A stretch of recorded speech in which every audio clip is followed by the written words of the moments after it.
Nuestra lección, nuestro tema es las palabras que el Señor Jesucristo dirigió a los judíos, que se encuentran en el Evangelio de Juan, capítulo 5 y versículo 39.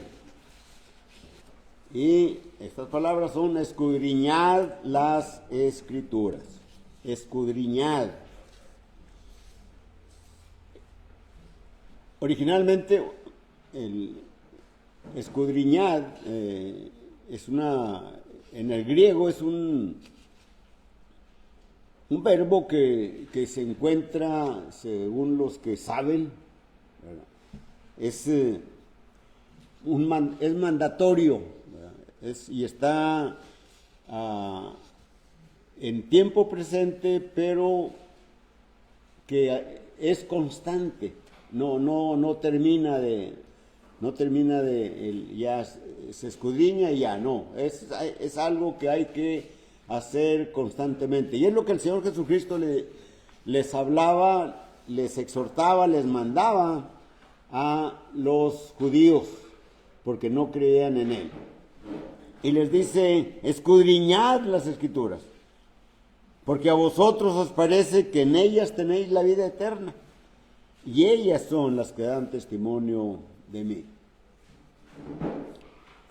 Así que el judío tenía eso. Ellos pensaban que a lo mejor con leer era suficiente, ¿verdad? Pero escudriñar, ¿verdad?, que es tan imperativo, es mandato, ¿verdad?, y es tiempo presente, y es una acción constante, significa que debemos de estar estudiando, debemos de estar escudriñando, debemos de estar indagando qué es lo que la palabra nos está diciendo.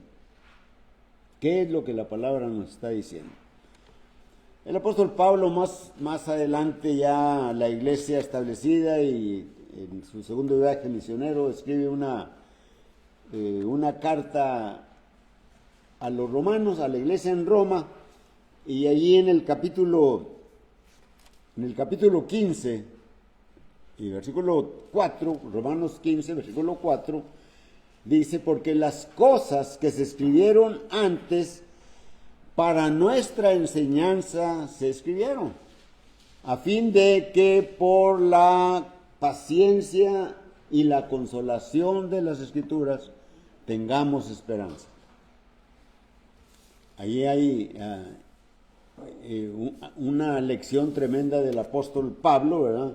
Pablo establece el gran principio de instrucción de lo escrito por los hombres de Dios que fueron inspirados, ¿verdad?, por el Espíritu Santo, y que era no algo temporal, sino que es para todos y para toda época la fuente divina de instrucción. La Biblia siempre va a ser la fuente divina de la instrucción. Si no pasa así, si no se escudriñan, pues va a suceder lo que el hermano Antonio comentaba durante la clase, ¿verdad?, de este grupo religioso, ¿verdad?, que dice que van a pasar aquí en la tierra el día de la consumación de las cosas, ¿verdad?, que el juicio va a estar aquí, todo, etcétera. Pero no, la Escritura dice otra cosa, ¿verdad?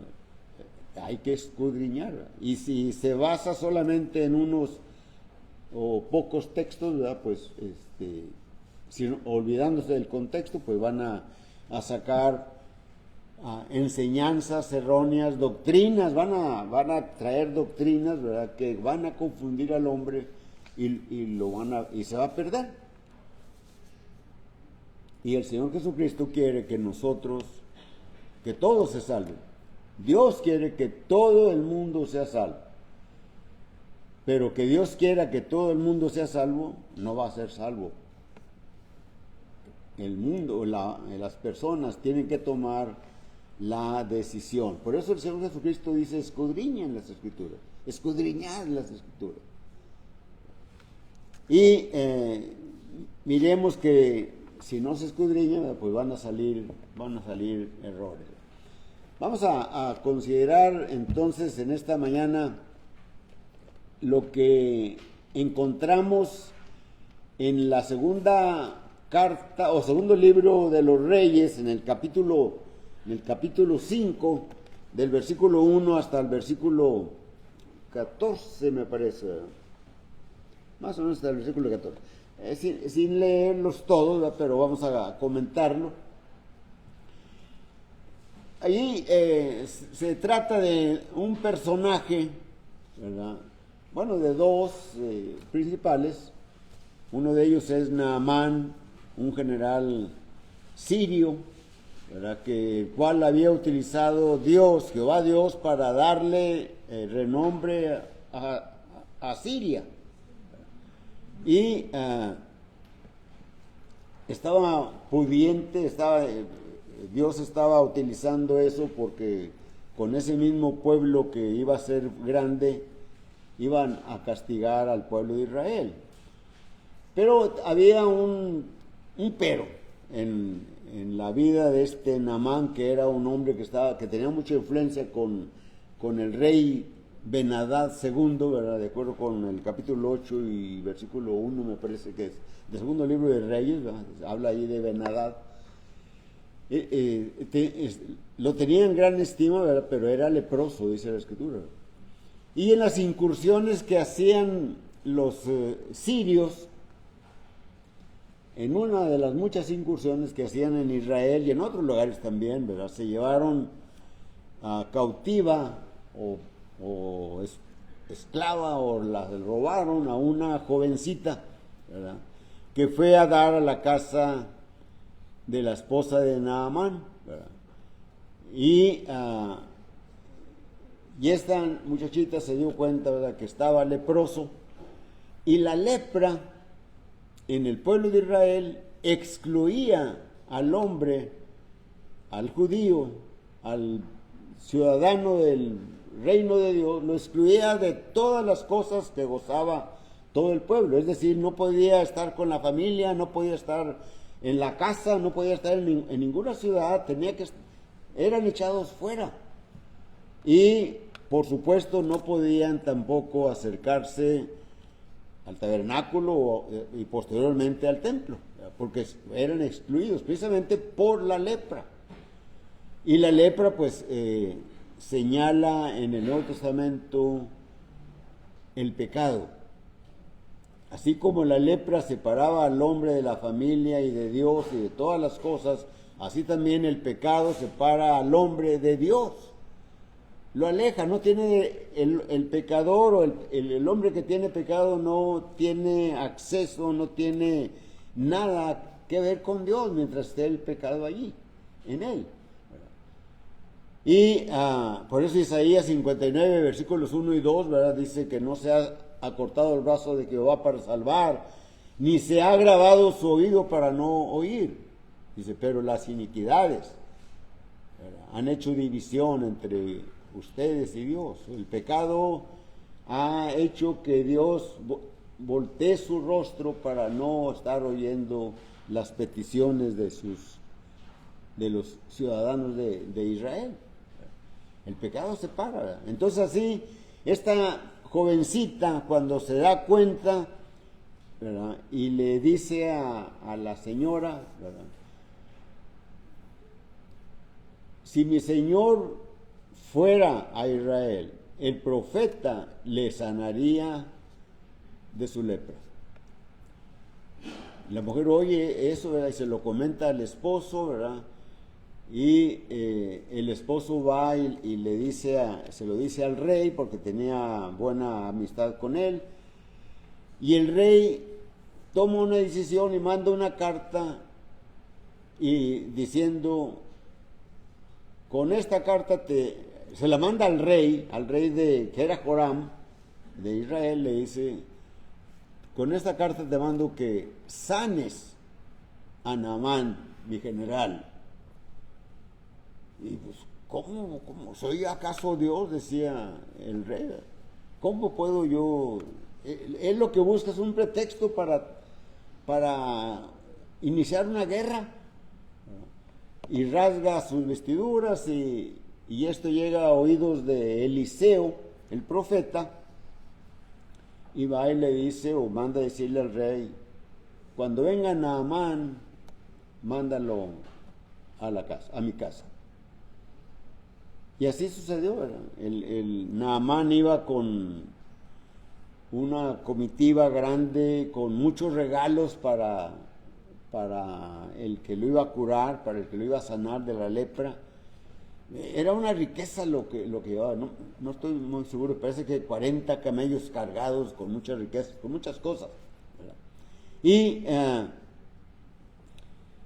llega el Naamán a las puertas de Eliseo, donde vivía Eliseo, y Eliseo le dice a su siervo, ve y dile a este hombre, a este general, que vaya y se zambulla o se sumerja o se introduzca en las aguas del río Jordán 7 veces y sanará. Y Naamán se enoja, ni siquiera salió él, no salió el profeta, manda a un criado. Y luego ahí viene lo que la gente piensa por no escuchar bien las instrucciones. Él piensa, ¿verdad?, que saldría el profeta, ¿verdad?, y pondría sus manos sobre sus llagas e invocaría a Dios para que lo sanara. Pero no lo hizo, dice, manda, ni siquiera salió él, mandó un criado. Y luego además me manda que me sumerja en este río Jordán. Él cree que las aguas lo van a sanar. Y dice, no hay 2 mejores ríos allá en Siria, en Damasco, más que estas aguas sucias del río Jordán. Y se va enojado. No sé cuántas cosas iría diciendo. Pero los siervos que van con el general le dicen, Señor, Padre mío, si te hubiera pedido el profeta una cosa difícil, ¿no la harías? No sé cuánto le insistieron o cuánto le estuvieron hablando, ¿verdad? ¿Qué más? ¿Qué pierdes con sumergirte en el agua del Jordán? No pierdes nada. Ya vinimos desde lejos y esto fue lo que mandó este hombre. Y lo hace. Llegan al río Jordán y se sumerge, ¿verdad? En unas versiones dice se zambulle, zambullir es introducirse en el agua, ¿verdad? 1 vez, 2 veces, 3 veces, y la lepra ahí está, 4, 5, 6, y la lepra sigue allí, 7, y su carne cuando sale es como la de un niño. Y se queda maravillado, se regresa con Eliseo y le quiere dar regalos, ¿verdad?, pagarle. Y le dice, no voy a aceptar eso. Yo no hice esto por dinero, ¿verdad? Vete en paz.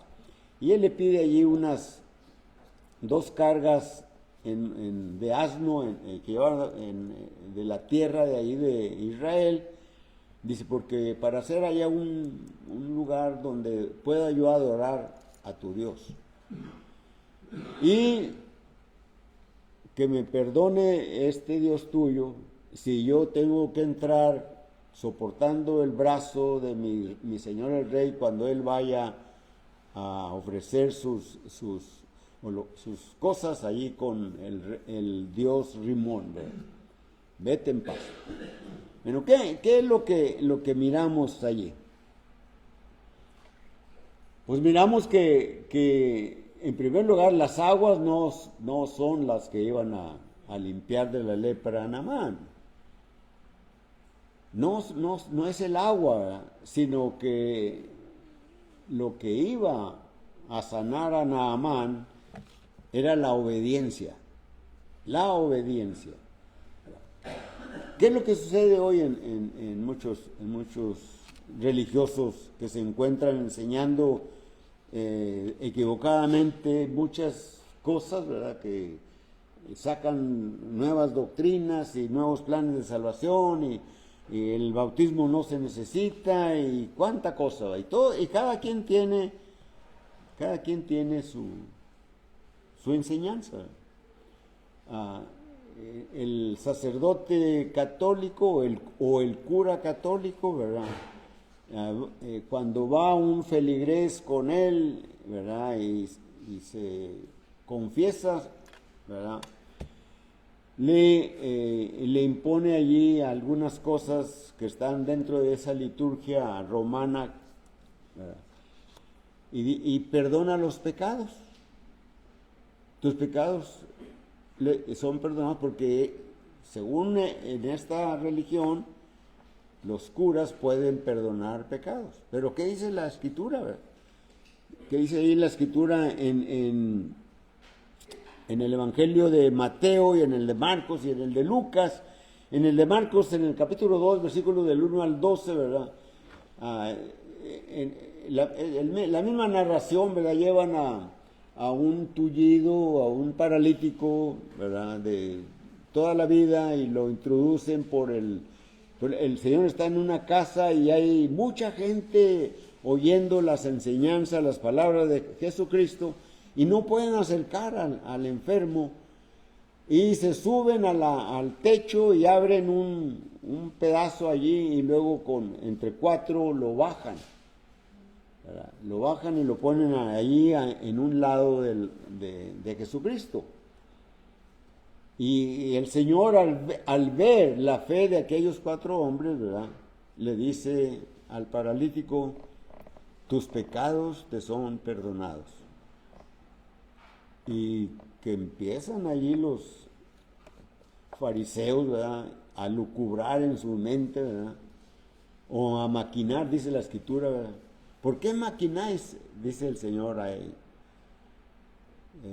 Y porque ellos decían, el único que puede perdonar pecados es Dios, y así es. Dios es el único que puede perdonar los pecados. Pero sin embargo, en esta religión, el cura, ¿verdad? O el sacerdote perdona los pecados de la persona aquella. Y el Señor le dice, ¿qué es más fácil decir? Levántate, toma tu lecho y anda, o tus pecados te son perdonados. Pues lógicamente lo más fácil decir era, tus pecados te son perdonados, ¿verdad? Porque los pecados están en el interior de la persona, ¿verdad? En su mente, ¿verdad? ¿Y quién los va a ver si están perdonados o no? Ninguna persona. Pues para que ustedes sepan que puedo perdonar pecados, a ti te digo, levántate, toma tu lecho y anda. Y aquel hombre se levantó. O sea que podía perdonar él los pecados. Los judíos, ¿verdad? En tiempos de Jesucristo, no creían no creyeron en Jesús, no lo aceptaron como el Cristo, ¿verdad? El Evangelio de Juan capítulo 1 y versículo 11 dice, a lo suyo vino y los suyos no le recibieron, ¿verdad? A los suyos vino y los suyos no le recibieron, ¿verdad? Pero a los que le recibieron, ¿verdad? Dios les dio potestad, les dio poder, les dio autoridad para que sean hechos hijos de Dios. Y el hermano Antonio comentaba de ese nuevo nacimiento, ¿verdad? Es un nuevo nacimiento, ¿verdad? Que en el Antiguo Testamento, que todas las enseñanzas que están en el Antiguo Testamento, recordemos esto siempre, son cosas físicas, materiales, cosas que se ven, eventos que están sucediendo y que las gentes pueden ser testigos de ello. Pero todos esos eventos o esas cosas que se hacen, objetos, señalan en el Nuevo Testamento cosas espirituales. Como decía hace unos momentos, la lepra ¿verdad? Allá en el Antiguo Testamento separaba al hombre de Dios. Y esa lepra señala en el Nuevo Testamento el pecado. Y el pecado separa al hombre de Dios y de todas sus bendiciones. De todas sus bendiciones. Así que se enseñan también, ¿verdad?, que hay muchos mediadores. Es decir, un mediador es alguien que intercede, ¿verdad?, entre uno y otro. En este caso, ¿verdad?, se señala que hay mediadores humanos, ¿verdad?, que ya no existen, que ya murieron, que están en no sé en dónde, ¿verdad?, y que esos interceden por el hombre delante de Dios. Y la Escritura en 1 Timoteo capítulo 2, versículos 5 y 6, ¿verdad?, hay un solo mediador entre Dios y el hombre, Jesucristo hombre. ¿Qué es lo que tienen que hacer? Todas estas gentes que enseñan cosas que no se encuentran, que no están en la Biblia, que están tergiversadas, están mutiladas, ¿verdad?, están chuecas, ¿verdad? ¿Qué tienen que hacer? Tienen que hacer lo que el Señor dijo: escudriñar las Escrituras. ¿Qué significa escudriñar? Por si no lo sabemos, ¿verdad? Escudriñar es inquirir diligentemente, es investigar, es estudiar, es orar a Dios con oración para ¿qué es lo que Dios me quiere decir aquí? ¿Qué me está diciendo Dios en esto? ¿Por qué está esa enseñanza de Naamán? Es nuestro tema, ¿verdad? ¿Por qué Naamán confundió, ¿verdad?, que el agua de Farfán y del otro río, no me acuerdo cómo se llama, dice, son mejores que estas aguas? Esas me pueden limpiar. No, esta agua del Jordán, el agua no iba a limpiarlo. ¿Qué es lo que lo iba a limpiar? La obediencia. La obediencia. ¿La obediencia a qué? La obediencia a lo que la palabra de Dios dijo por medio del profeta. Ve y zambúllete en el río Jordán 7 veces. ¿Qué tenía que hacer Naamán? Eso, sumergirse. Pero no quiso y se fue enojado, y afortunadamente le convencieron sus siervos. ¿Qué hizo Noé cuando Dios le reveló que iba a destruir lo que Dios había hecho? ¿Qué le dijo? Hazte un arca, y le dio todas las especificaciones y tipo de madera que iba a ser, y cómo iba a califatearla, y cómo iba a estar distribuida, las puertas, la ventana, etc. Y por 120 años estuvo trabajando Noé y sus hijos, y sus nueras, y su esposa, hasta que terminaron el arca.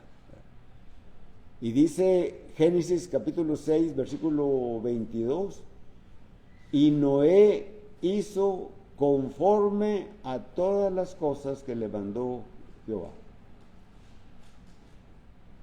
Nuestro Señor Jesucristo, ¿verdad?, fue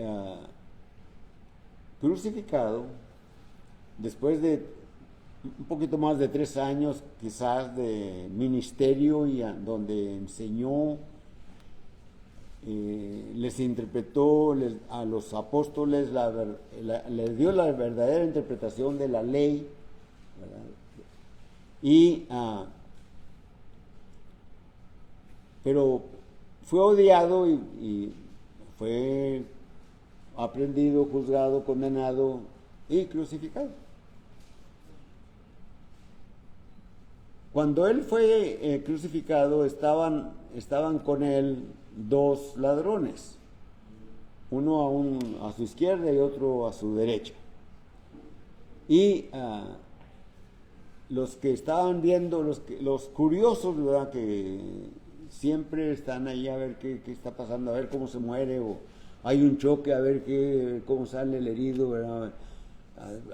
Así estaban ahí viendo a Jesús, pero no solamente estaban viendo allí a Jesús, sino que se estaban burlando de él.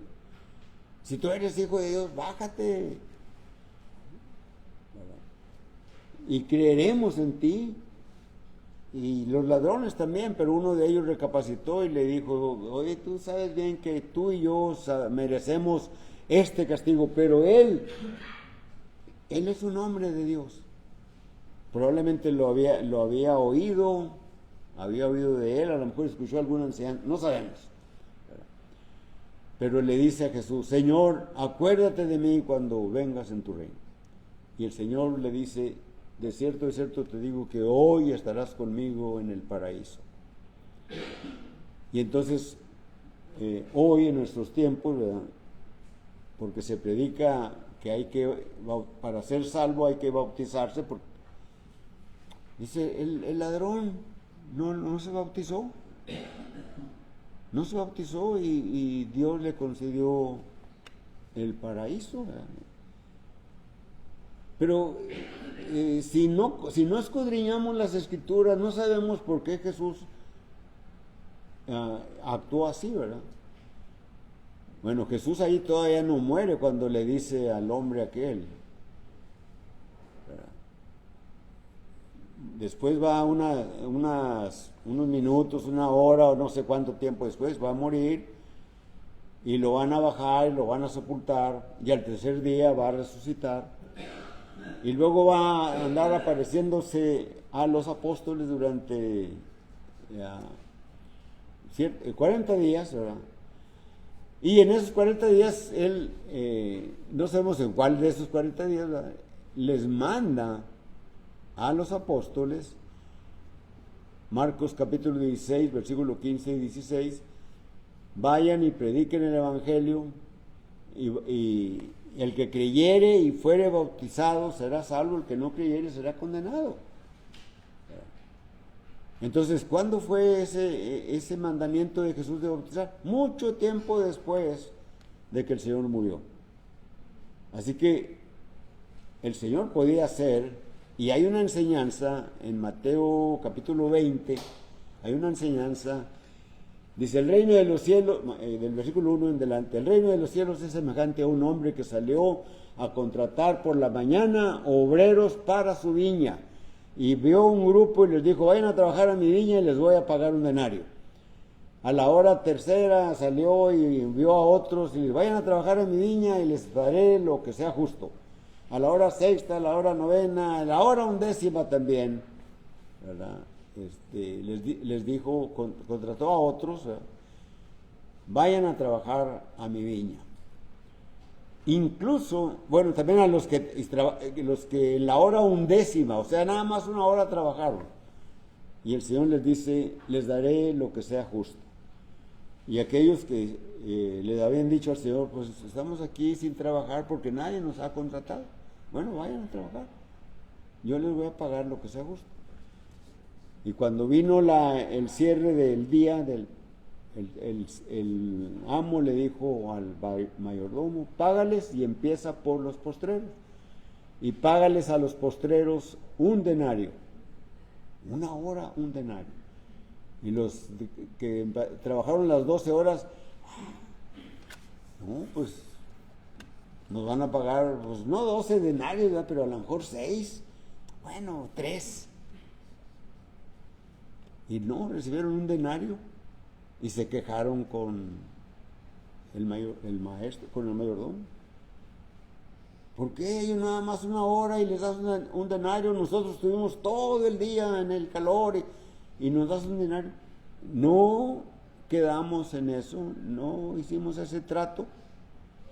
Y les dice: ¿no puedo hacer yo lo que yo quiera con lo que es mío?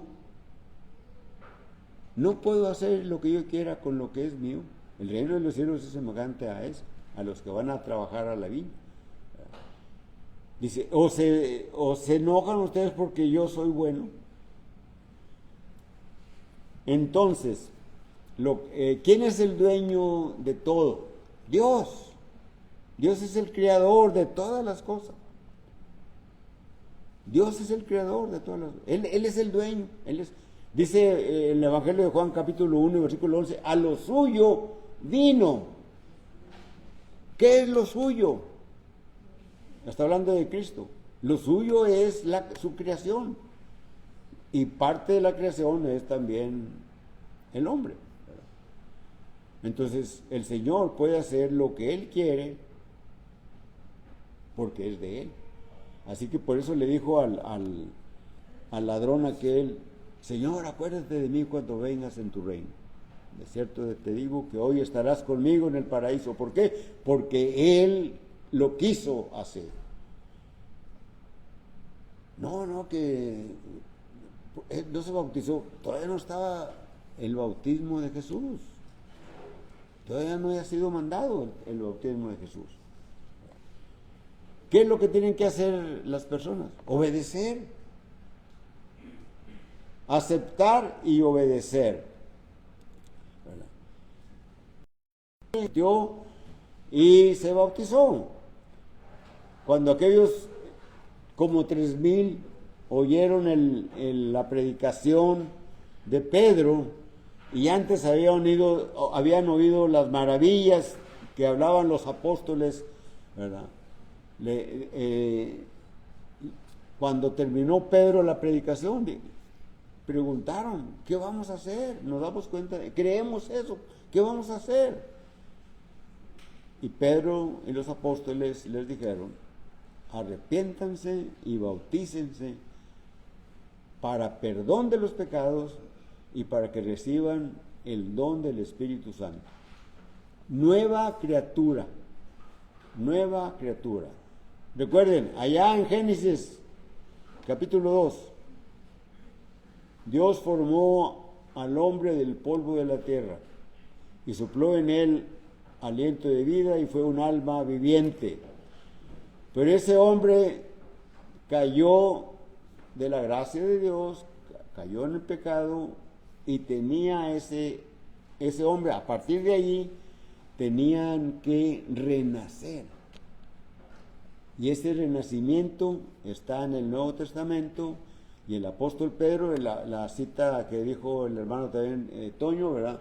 Bendito sea el Dios y Padre de nuestro Señor Jesucristo, que nos hizo renacer para una esperanza viva por la resurrección de Jesucristo de entre los muertos. ¿Cómo renacer? Versículo 22, por la palabra. La palabra es la semilla, el evangelio. Y ese evangelio actuó y entra en su corazón espiritual, que es la mente, reacciona allí y toma la decisión de obedecer y se bautiza y es renacido, es nueva criatura. También dio este texto, Gálatas, 2 Corintios 5, 26 y 27, ¿verdad? 17, todos los que han sido bautizados, nuevas criaturas son, han sido revestidos de poder. Tú también puedes ser, ¿verdad? Pero necesitas obedecer el evangelio y necesitas ir escudriñando cada día para aprender y crecer en el conocimiento y poder enseñar a otros ese evangelio con el cual tú te salvaste, con el cual yo me salvé. Gracias a Dios por todos aquellos hermanos y hermanas que nos hablaron del evangelio. La invitación es la predicación de la palabra, pero cantamos un himno.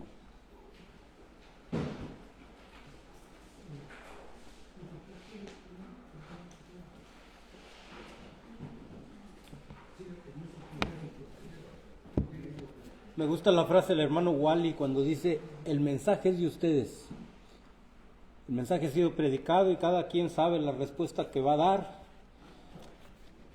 Y pues Dios está llamando a través de su palabra.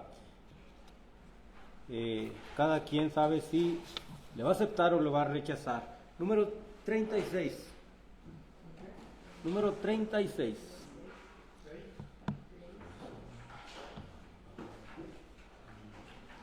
Entonemos.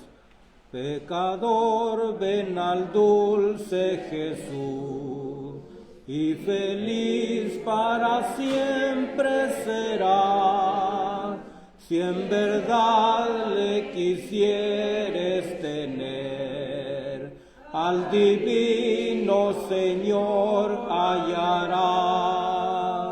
Ven a Él, que te espera tu buen Salvador. Ven a Él, que te espera tu buen Salvador.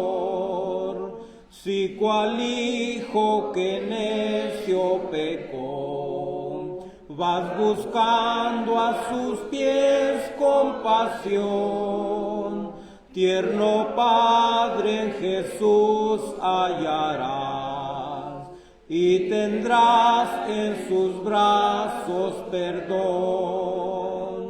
Ven a Él, que te espera tu buen Salvador. Ven a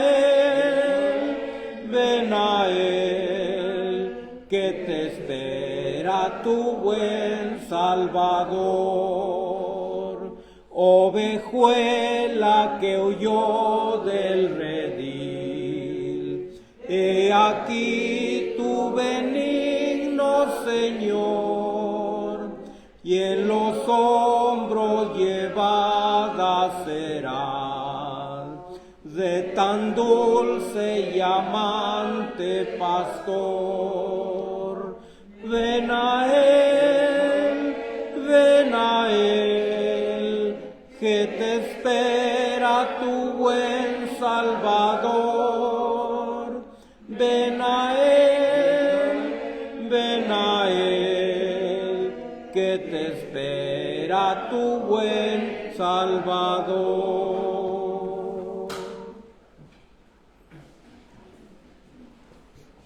Vamos a orar, hermanos. Eterno y amado Padre Celestial, que moras en los cielos, santificado sea su nombre, Señor. Te damos gracias, seguimos dándote gracias, Padre, en estas de día, en estos momentos, Padre Celestial. Te damos gracias, Señor, por todas las bendiciones que hallamos en tu Hijo amado. Gracias por tu palabra, Señor. Gracias por tu palabra que tenemos disponibles a nuestras manos. Sabemos que el mandamiento es escudriñar las Escrituras, investigar, indagar las Escrituras, porque en ellas hay la vida eterna. Ellas nos dirige así, Señor, a nuestro Salvador. Conocimiento del precio que se pagó por el rescate nuestro. Él dio su vida en la cruz, la palabra tuya lo demuestra, lo dice, y así, Señor, nos damos cuenta de ese amor y la gracia que tú, Señor, tienes para con la humanidad.